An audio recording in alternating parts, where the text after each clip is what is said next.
Hola, hola, buenos días por aquí. Buenas noches por otros lugares. Una de las, Uno de los libros que siempre me hacen recordar a ese espacio del amor, ¿no? Es un libro de Sergio Sinai y se trata así, el buen amor, un camino hacia los encuentros posibles. Sergio Sinai es una persona que la verdad, sus libros pues te hacen mucho reflexionar, ¿no? Sergio Sinai es un consagrador, investigador de los vínculos humanos y autor de obras de éxito como Esta noche no querida o El arte de vivir en pareja. Y entre mis manos tengo este libro, que hace muchos años lo tengo en mi librería. Y voy a leeros un poquito de este pequeño extracto del libro, que habla sobre el amor, nuestros amores y el buen amor. Dice algo así. Un autor que admiro dice que uno siempre escribe sobre lo que necesita aprender. Creo que es así. Estoy convencido también de que uno escribe sobre lo que más conoce, sus vivencias, sus experiencias, sus pensamientos, sus búsquedas, sus preguntas, sus descubrimientos, sus incógnitas, los misterios con que convive, sus alegrías, sus dolores, su esperanza, su decepción, sus utopías, sus batallas. Creo que cada uno de nosotros es el más autorizado, experto en sí mismo, en lo que tiene y en lo que no tiene, en lo que sabe y en lo que no, en lo que puede y en lo que no. Este libro no pretende ser una prescripción amorosa, un decálogo acerca del amor, ni un código sobre los vínculos afectivos. La mejor manera que encuentro para describirlo es decir que se trata de la exposición ordenada de una serie de reflexiones, vivencias, sensaciones, comprobaciones, descubrimientos que he recogido a lo largo de mi propia experiencia amorosa. Esto se complementa con el aprendizaje obtenido a lo largo de años de compartir amistades y vivencias, de ser acompañado privilegiado de hombres y mujeres que en talleres, seminarios, laboratorios, y las experiencias que he diseñado y coordinado, protagonizaron y protagonizan la siempre renovada y conmovedora exploración de sí y de sus vínculos. Uno de estos hombres, su nombre es Carlos, dijo una noche al final de una cena fraternal, compartía a varios amigos, y luego de contarnos el final de la relación apasionada y tormentosa que durante un tiempo había mantenido con una mujer, a esta altura de mi vida no busco un gran amor, lo que necesito es un buen amor. Sus palabras calaron en mí con profundidad, perduraron a lo largo de los días, dispararon ideas, intuiciones, recuerdos, aproximaron certezas, sin que entonces yo lo supiera. Allí había empezado a ordenarse este libro.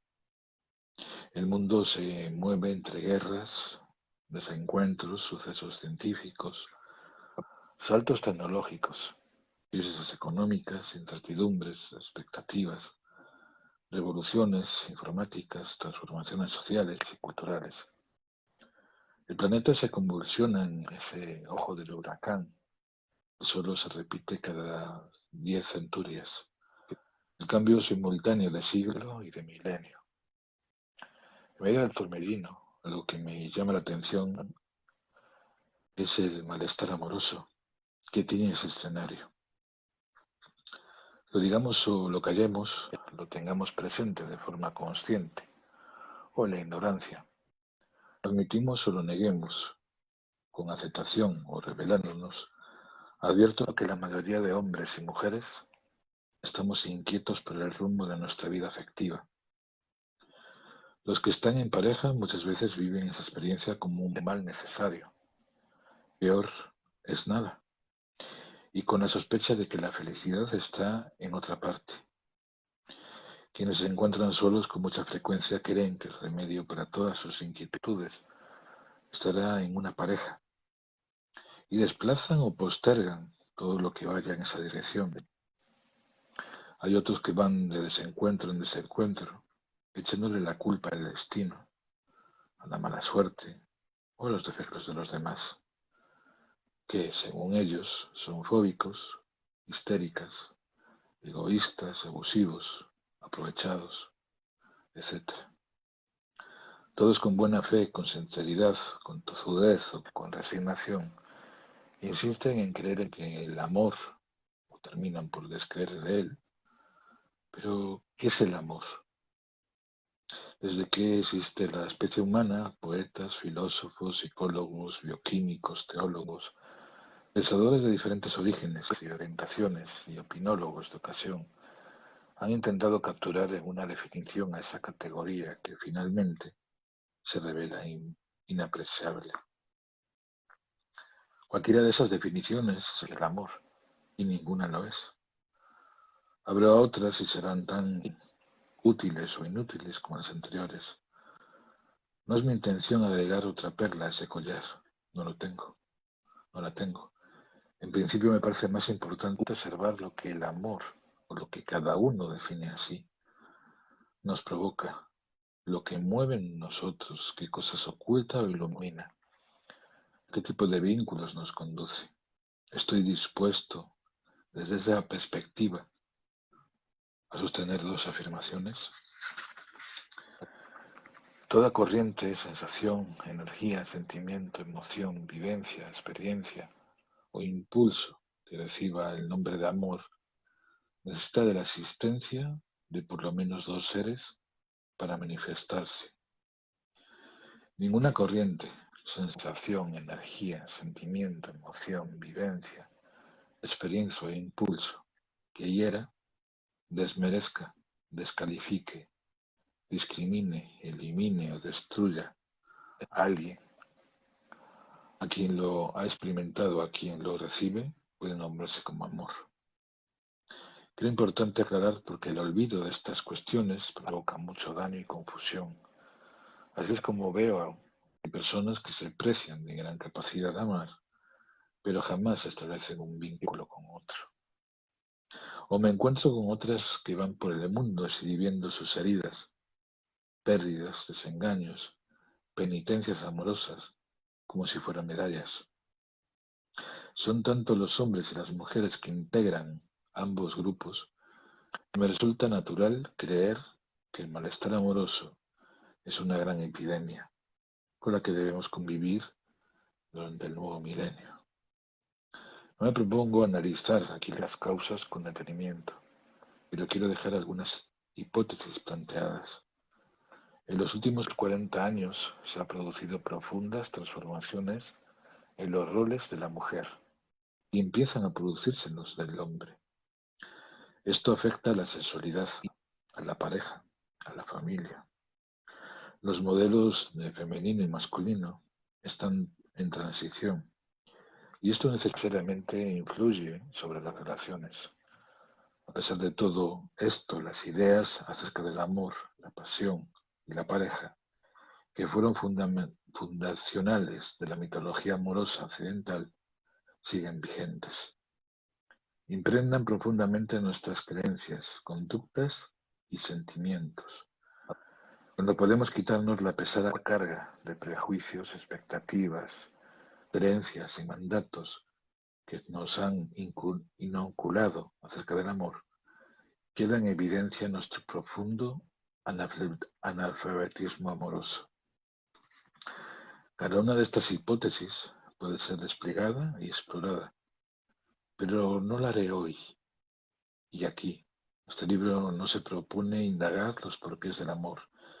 Mi intención es más precisa.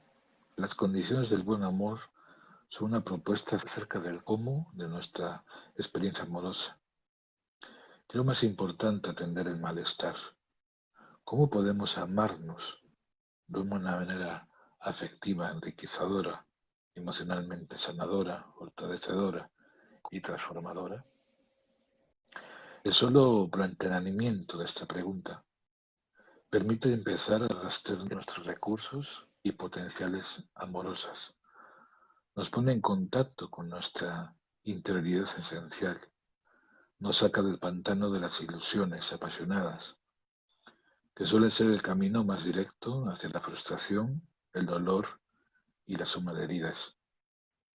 En vez de preguntarme por qué me pasó en mi tránsito afectivo, quizás me resulte más iluminador plantearme cómo enfrentarme en el aquí y el ahora de mi vida, mi vínculo con el otro. Me interrogo acerca de la conexión inmediata con mi presente, por quien soy hoy, con lo que tengo, con lo que necesito, con lo que puedo, con lo que siento, sobre qué condiciones esenciales fundaron esa relación. Esas son las preguntas, esas son las que llamo yo condiciones del buen amor. Cuando hurgo en los porqués, me encuentro girando en un círculo vicioso de interpretaciones tan válidas son válidas una con otra. Insisto en hablar de buen amor y hago de esto una cuestión de principios. Todos hemos visto y experimentado varias formas tóxicas, dañinas, limitadoras de algo que suele llamarse amor. Si eso puede denominarse así, creo que tenemos el derecho a otra cosa, a una energía que puede identificarse como buen amor. Eso que nos lo merecemos, que podemos aspirar a ser protagonistas, sus dadores y receptores, porque creo que el buen amor es posible, porque lo experimento en mi vida y he aprendido a diferenciarlo de otras formas, porque una silenciosa y feliz comunidad de hombres y mujeres hace propia esa vivencia en sus relaciones. Estoy convencido de que vale la pena conocer las condiciones que lo alimentan y experimentarlas. Este libro nos propone, este libro no propone ni un programa, ni una fórmula, ni una receta. Cada persona es única. Cada experiencia de buen amor también. ¿Cómo uniformarlas entonces? Hay factores esenciales comunes en todas las vidas, experiencias humanas, que nos permiten encontrarnos y bien amarnos. Este libro gira en torno a ellos y es, en, su, en suma, una propuesta para hacer del amor un fruto de nuestra propia elección y responsabilidad, para que dejemos de ser objetos del azar y de la ignorancia emocional y nos convirtamos en sujetos amorosos, plenos, amados y amantes por propio derecho y elección.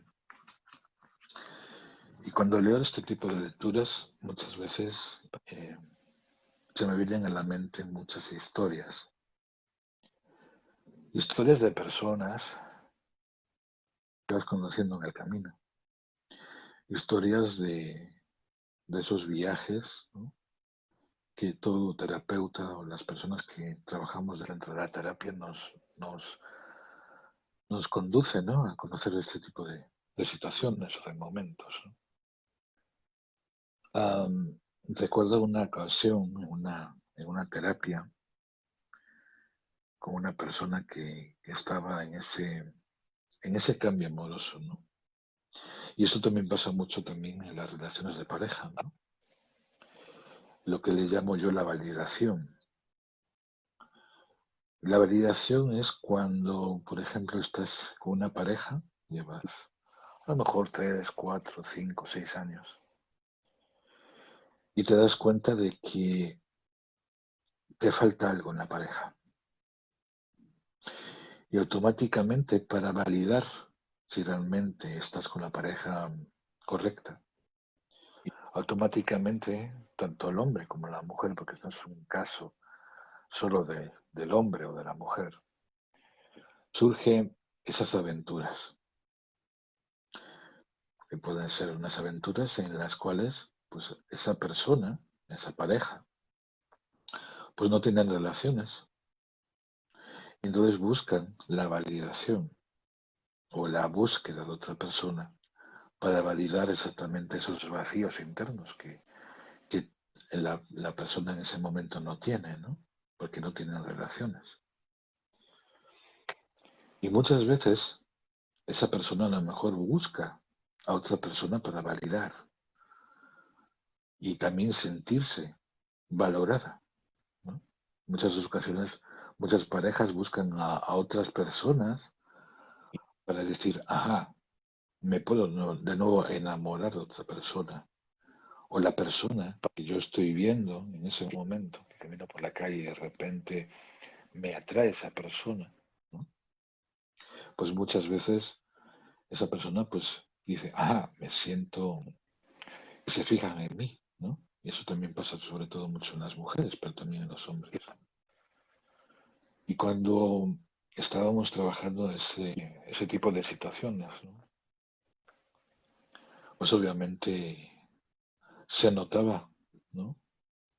Eso que estoy comentando, ¿no? Esa parte de validar eso que le faltaba a la persona, ¿no? Y a lo mejor no era el sexo, porque muchas personas en ese momento, en esta situación que estoy comentando, no era el sexo lo que le invitaba a reconectarse con esos vacíos, sino la experiencia que era de sentirse de nuevo enamorada o sentir de nuevo el amor.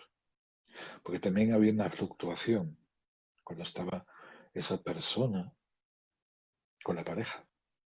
Y tenían, digamos, una relación de varios años, pero a la vez tampoco era una relación que, digamos, existiera ese amor, ¿no? Y eso pasa muchas veces en las relaciones de pareja. Los primeros años, todo es muy bonito, el enamoramiento, los primeros días, ¿no? Luego la convivencia es algo que muchas veces fluctúa, ¿no? En todas las relaciones. Y siempre pasa eso, las fluctuaciones y buscarse, como comentaba otra persona, para sentirse querida muchas veces. Y así pasa muchas veces en muchas relaciones, ¿no? Cuando pasa ese tipo de situaciones, hay algo que le pasa mucho a las personas también, que es el vacío. ¿A qué me refiero al vacío? Muchas personas piensan que por tener sexo con otra persona, aunque tengan pareja, sienten que van a llenar esos vacíos y sienten a la vez también que se van a sentir mejor. ¿Y qué pasaría si esa persona en ese momento, o en esa situación, ¿no? Terminan la relación sexual con esa persona que conocieron? ¿Y cuántos momentos va a tener esa persona en su cabeza? A veces las personas no se dan cuenta de eso. Y en uno también de los libros que también recomiendo mucho cuando se toca temas de pareja y demás, es un libro de Pablo Coelho también, que habla sobre este tema. Creo que se llama 7 minutos o algo así, el libro de Pablo Coelho, ¿no? Y a veces nos dejamos llevar por la pasión muchas veces, ¿no? Y otras veces también perdemos esa pasión. Ser apasionados o no ser apasionados al final tiene que ver mucho con la parte del ser de cada persona, ¿no? Hay muchas parejas que también están como tirando del otro para que le dé aquello que ella necesita, ¿no? Tanto el hombre como la mujer. Y a veces no somos conscientes de eso. Pensamos que estamos en una relación de pareja que todo es magnífico, todo es maravilloso, ¿no? Pero hay también muchos vacíos emocionales y a veces no nos damos cuenta de eso. Quizás porque nos hemos acostumbrado tanto a la convivencia en ocasiones, ¿no? Que nos olvidamos del otro, de la conexión del otro, de la conversación, ¿no? Y yo creo que por eso la mitad de las veces muchas parejas tienen que ir a sexólogos, a psicólogos, para hacer ese trabajo personal. el darse cuenta de que en algunas ocasiones hay esa fluctuación, como comentaba, ¿no? O esa falta de deseo muchas veces, o esa falta de afecto también, que tampoco le podemos dar al otro que lo que nosotros no tenemos, ¿no? Pero más allá de tener ese afecto hacia el otro, es la comunicación.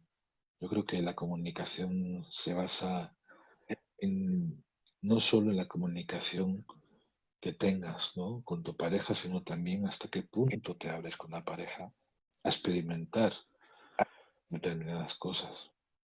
Y sobre todo, cuando una pareja a lo mejor lleva muchos años y siempre, siempre estas personas siempre buscan, por ejemplo, un sexólogo para que realmente les ayude a experimentar otro tipo de sensaciones.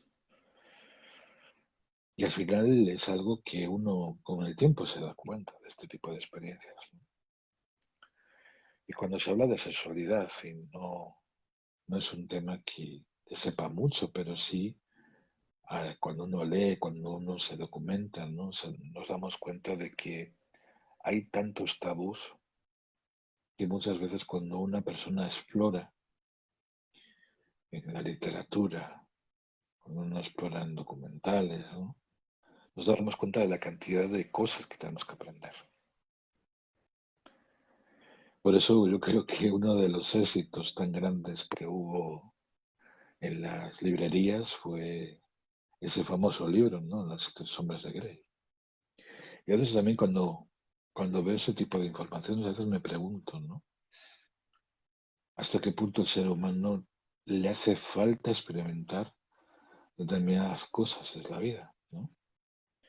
Porque al final de cuentas nos damos cuenta del éxito que tuvo ese libro y por qué tuvo el éxito. Al final, el estímulo del ser humano por descubrir, por experimentar nuevas cosas, es algo que siempre el ser humano va a vivir y va a experimentar. Es como esos niños, ¿no? Como comentaba en otras conferencias, que siempre están buscando la piruleta o algo para endulzarle su vida, ¿no? Y al final de cuentas, el reconocer en cómo estás con la pareja, el reconocer hasta qué punto estás en esa situación en la cual te sientes comprometido. Y comprometido me refiero a hasta qué punto estás en esa relación firme, con firmeza. Porque muchas personas les pasa eso, pierden esa firmeza en las relaciones de pareja, sean por situaciones que pueden ser desde la familia, por ejemplo. Otras personas también pueden ser en la pareja por temas de hijos, porque yo he conocido casos también, tanto de mujeres como hombres, porque tampoco me gusta generalizar, ¿no?, de hombres que, por ejemplo, no se atreven a tener una relación de pareja con una mujer que haya tenido hijos, ¿no?, que está separada y de repente tiene hijos. Y muchas veces hay muchos conflictos en ese tipo de situaciones, ¿no? Muchas veces por el tema de los ex famosos, ¿no? Pues esas relaciones tóxicas que muchas veces se viven. Y en ocasiones también por parte de la familia. Yo he conocido casos de personas que estaban muy enamoradas y de repente la familia la estaba presionando, ¿no?,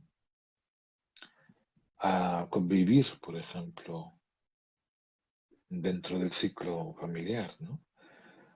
Porque muchas veces pasa eso, que de repente cuando te casas con la persona con la cual estás, no con la familia, ¿no? Eso no significa que vayas a visitar a la familia de tu pareja, ¿no? Otra cosa muy diferente es cuando, digamos, que la familia te cuestiona y te dice, no, no, es que tú tienes que vivir dentro de ese ciclo familiar, y tu casa va a ser la nuestra, ¿no? Y eso pasa mucho en las culturas, como comentaba en otra conferencia, las culturas, por ejemplo, de la India, ¿no? en esa película Solo un beso, ¿no? Que yo muchas veces comento. Esa relación entre la familia, ¿no? Que no acepta a lo que es el novio, ¿no? Porque es de una cultura totalmente diferente, porque a lo mejor determinados estudios no está en ese momento de estabilidad, ¿no? O la manera en la cual las personas están dentro de ese ciclo, ¿no? De estudios de economía y demás cosas. Y eso también muchas veces afecta a la pareja. Somos conscientes o no, pasa muchas veces. Y al final, no solo eso, sino también otras cosas que pasan muchas veces en las parejas, es la falta de entendimiento. Sobre todo en la convivencia. Cuando, por ejemplo, estás con una pareja y de repente determinadas situaciones en la rutina diaria, ves que eso no lo vivías cuando estabas conviviendo o más bien enamorando de esa persona, ¿no?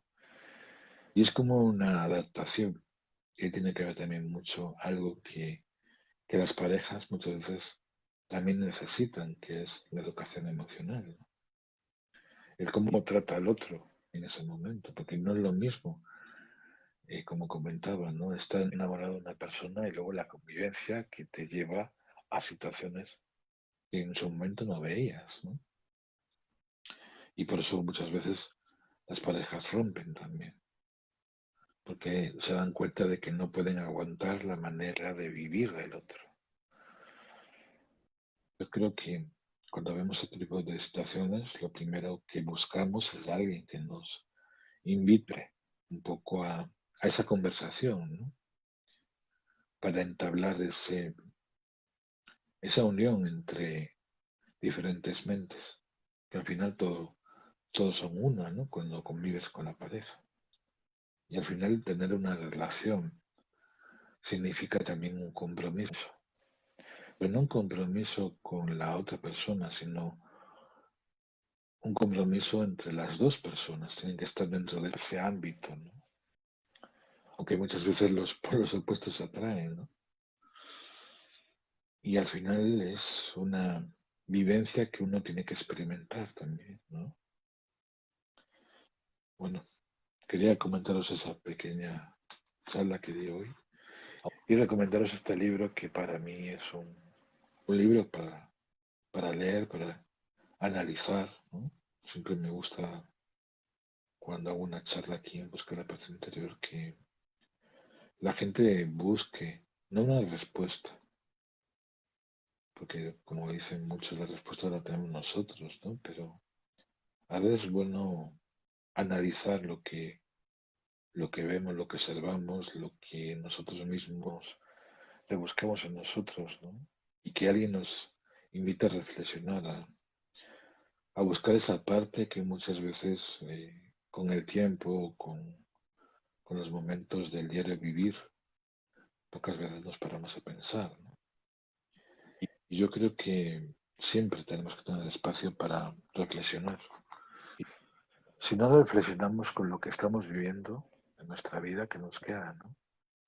Estar pegados o sobrepegados a algo para que nos dé siempre unas respuestas en nuestra vida.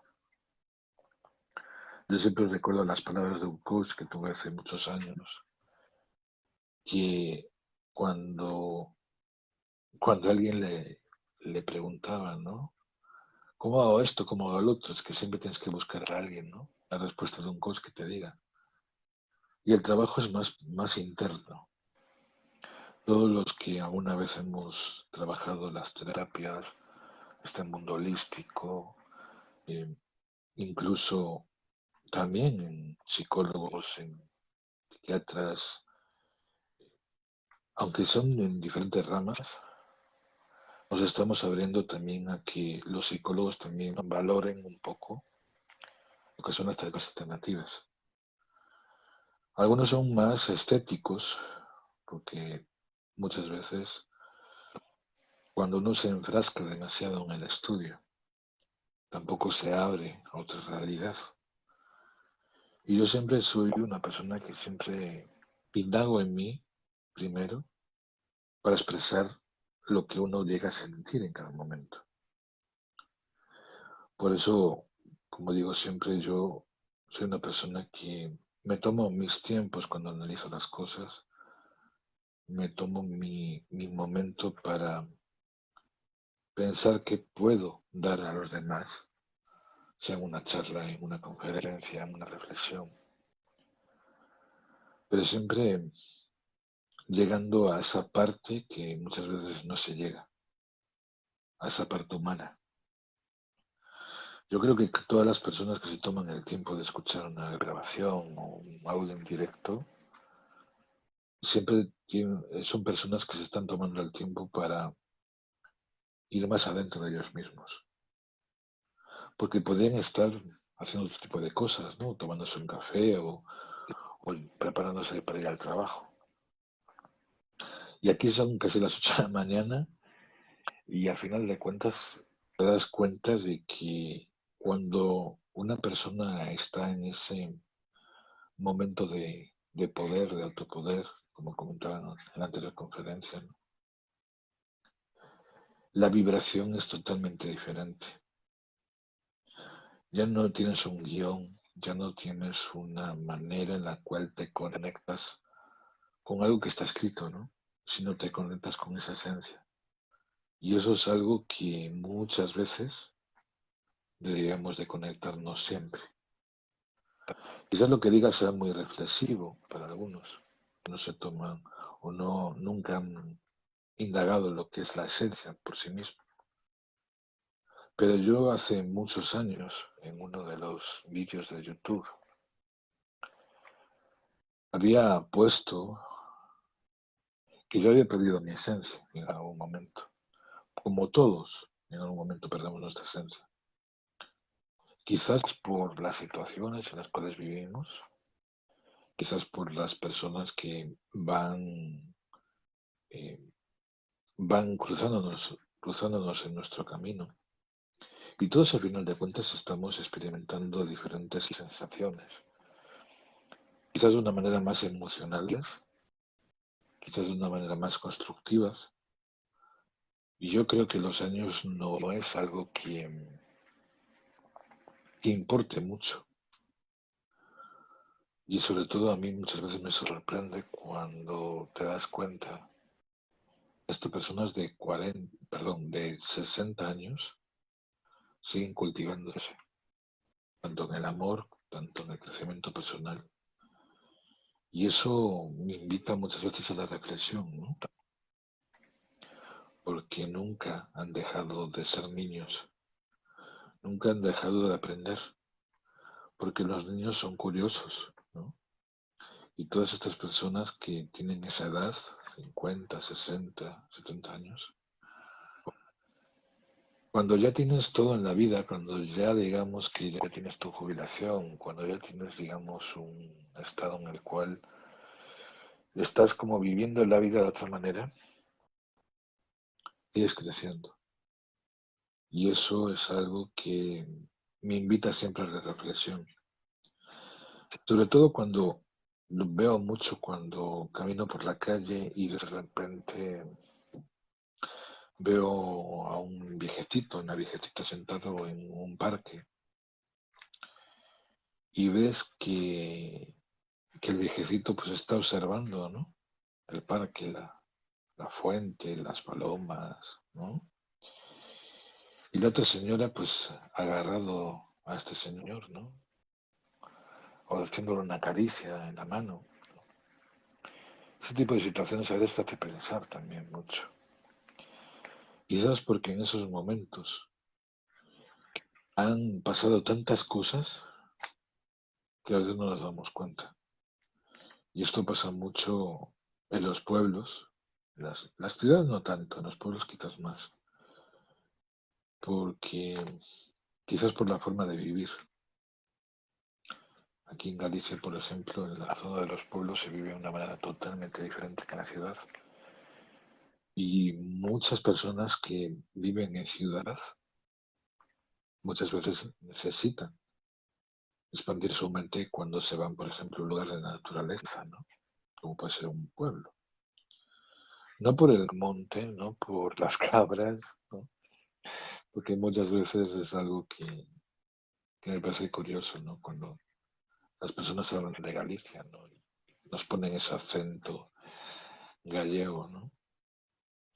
Al final todos son culturas, todos son experiencias, ¿no? Y cada persona en televisión, cuando vemos la manera de ser de cada persona, nos damos cuenta de que no todo lo que se ve en televisión siempre es algo que es así en la vida. Sobre todo cuando comentaba la última vez, ¿no? De cuando viajas y ves las culturas y ves la manera de ser, ¿no? Pues obviamente ves que la realidad que ves en televisión es totalmente diferente cuando estás en un país. Sobre todo porque al ser extranjero en otro país, muchas veces la manera, el trato, la forma de tratarnos a los extranjeros es totalmente diferente. Y eso es algo que valoro mucho las veces que tuve la suerte de viajar y de encontrarme con amigos de otros países, de muchas veces vivir experiencias muy lindas, de recuerdos, de momentos en los cuales dices, caray, cuántas experiencias tienes que contar, ¿no? Y bueno, hasta aquí esta pequeña charla ya me pica un poco la garganta. Y, y gracias a todos por tomaros el tiempo de escuchar esta reflexión y esta invitación a leer esta serie de libros y reflexiones. Nos escuchamos pronto. Gracias por ser, pero sobre todo gracias por estar.